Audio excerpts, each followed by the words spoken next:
Voilà, alors ce soir, donc, dans le cadre des rencontres sous le cerisier, un festival de théâtre de Savignargues, nous allons présenter 2 extraits du spectacle Exil que nous avons déjà présenté à Mialet l'année dernière et que nous allons représenter l'année prochaine, donc en 2026. J'ai choisi 2 scènes qui sont des scènes un peu symétriques. On va se retrouver sur le marché d'Anduze. Donc Marie Dupuis va introduire un peu cette histoire et présenter sa famille qui va se trouver donc sur le marché d'Anduze au moment où 2 dragons du roi arrivent à cheval et donnent lecture de la révocation de l'édit de Nantes. Donc nous sommes en octobre 1685. Le marché s'affole, tout le monde est très inquiet et Barthélemy, donc le mari de Marie, revient vers elle et tous les 2 vont discuter pour savoir qu'est-ce qu'il convient de faire. Et nous avons aussi la scène du berger qui arrive tout affolé et qui va décrire toutes les exactions commises par les dragons partout dans les Cévennes. Et la scène va s'arrêter au moment où Marie et Barthélemy décident de partir en exil, donc ils prennent la route pour aller en direction de Genève.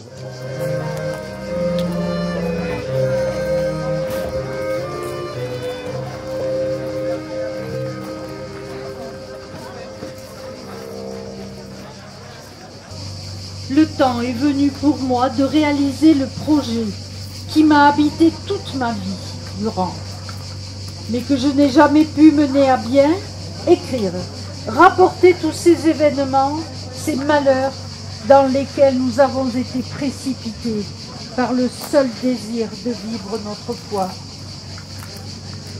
Je voudrais que mes petits-enfants puissent un jour avoir connaissance de toutes les épreuves par lesquelles nous sommes passés.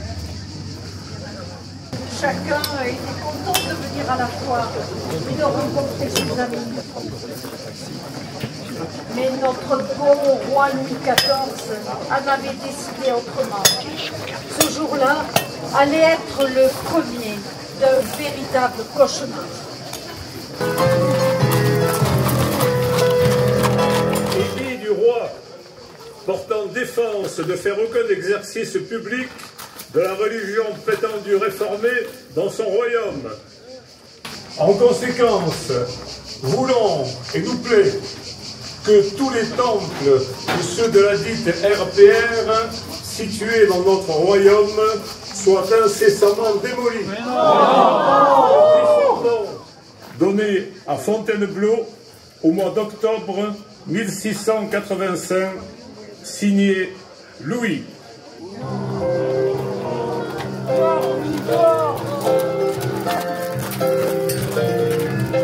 Pour ma part, je priais en silence, car je savais que des épreuves nous attendaient et que nous aurions grand besoin de l'aide de Dieu.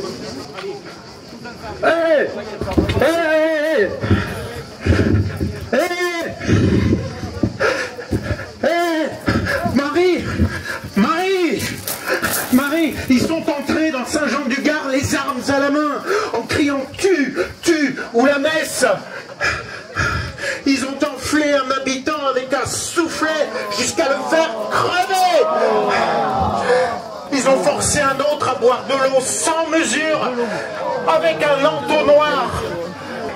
Ils ont violé filles et femmes devant les pères et les maris, attachés et garrottés.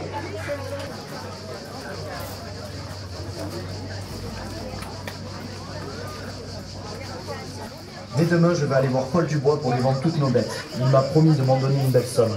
Nous garderons les 2 mulets pour le voyage.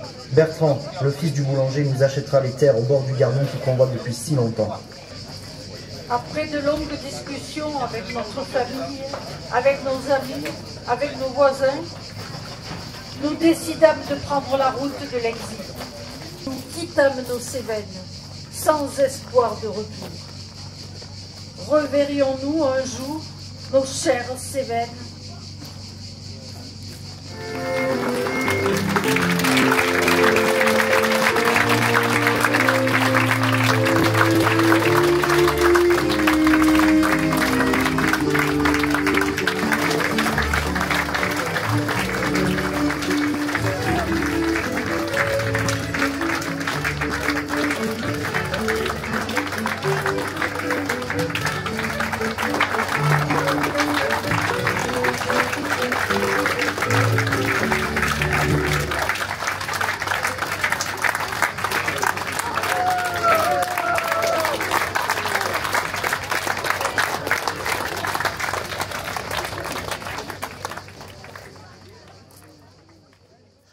Deuxième scène, nous nous trouvons à l'arrivée finalement, puisque nous allons nous trouver sur le marché de Francfort, au moment où toute la famille que nous avons vue partir précédemment arrive sur ce marché de Francfort. Ils sont un peu perdus, ils sont déboussolés, ils ne savent pas trop à qui s'adresser, mais heureusement, une femme qui est là, qui parle un peu français, va les guider vers le bureau de l'église française, où ils vont rencontrer un pasteur qui malheureusement n'a pas de nouvelles de leur cousin qui est passé par Francfort quelques mois auparavant, mais qui finit par leur proposer de récupérer la boutique d'un tisserand qui est mort quelques semaines auparavant. Ils acceptent évidemment et tout se passe très bien pendant quelques mois, jusqu'au moment où la présence des artisans français va un peu exciter la jalousie des tisserands de Francfort.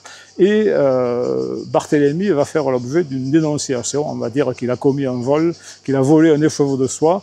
Les juges se présentent chez lui. On trouve l'écheveau de soie. Alors bien évidemment, c'était une machination, mais il est quand même arrêté. Et grâce à l'intervention de l'Église française, il est libéré de prison et ils sont seulement expulsés. Et ils vont reprendre la route. Nous reprîmes la route vers Genève, puis jusqu'à Francfort, où nous débarquâmes un beau matin, harassés, en guenilles, mais prêts à commencer une nouvelle vie.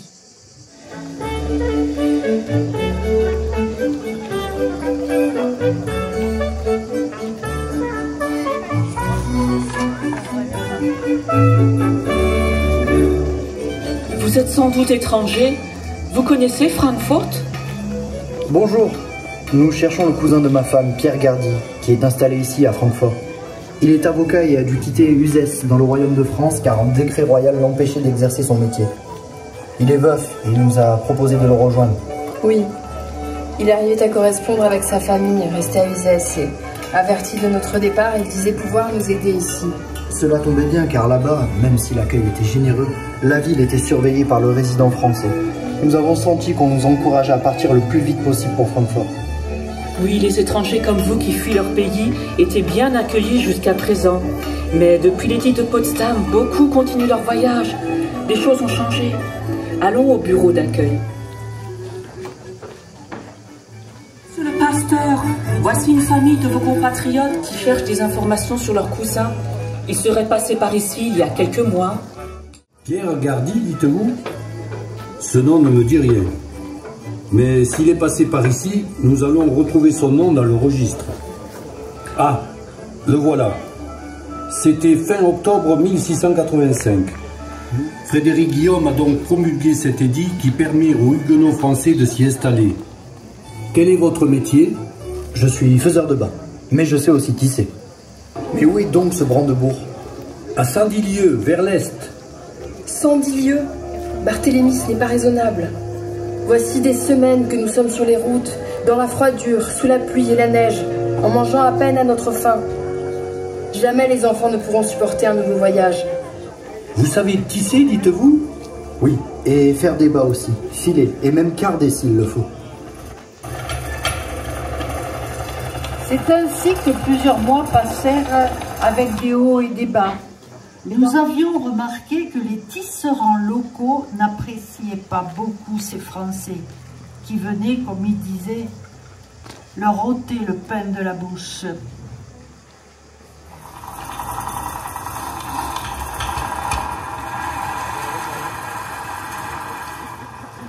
Que veux-tu, Jacques? Un juge et un groupe de garde viennent fouiller l'atelier. Tu as fait encore des bêtises? Mais non, c'est toi qui es accusé de vol. Oh, il ne manquait plus que ça.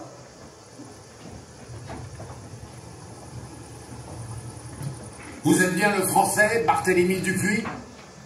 Oui, c'est moi. Vous êtes accusé de détenir un lot d'écheveaux de soie que vous avez soustrait nuitamment dans l'atelier de Wolfgang Fischer, ici présent. Vous reconnaissez cet homme, Frau Schnabel? Certes, oui. C'est bien lui que j'ai vu cette nuit forcer le volet de la boutique de mon voisin. Et comment auriez-vous pu le voir? Il suffit. Nous allons fouiller la maison. Nous en aurons rapidement le cœur net. Garde. Surveillez ces gens. Ce sont là les écheveaux de soie que l'on vous a dérobés, maître Fischer. Ces écheveaux m'ont été confiés pour exécuter un travail que je n'ai pas eu le temps de faire. Et savez-vous le nom de celui qui vous les aurait confiés? Non, il ne me l'a pas donné. Saisissez-vous de lui et attachez-le bien qu'il ne se sauve pas. Mais puisque je vous dis que ce n'est pas moi... On vous connaît bien, vous les calvinistes français. Non seulement vous êtes voleurs, mais vous êtes menteurs. Voilà comment vous nous remerciez de vous accueillir. Nous fûmes expulsés de Francfort. Nous reprîmes la route de l'exil avec Suzanne et Pierre. Amsterdam nous accueillit, mais notre voyage n'était pas encore à son terme. Je vous en conterai la suite au mois de juillet prochain, 2026.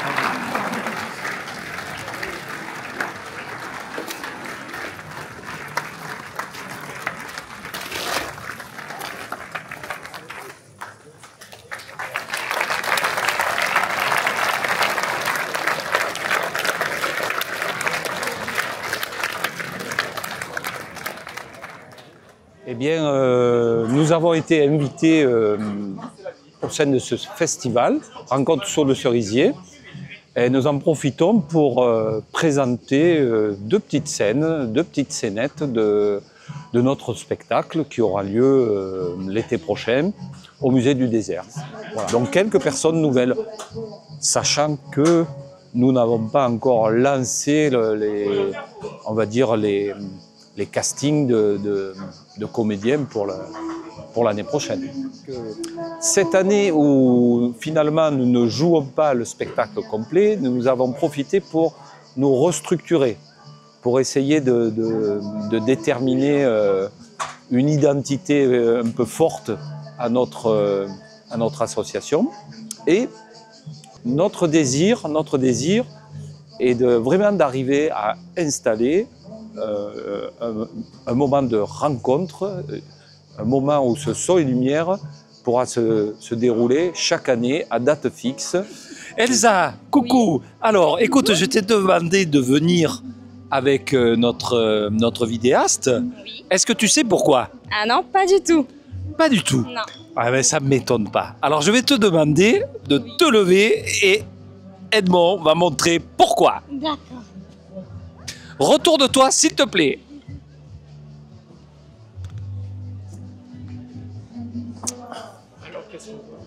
J'étais en train d'expliquer à mon ami Edmond que notre association allait changer de nom.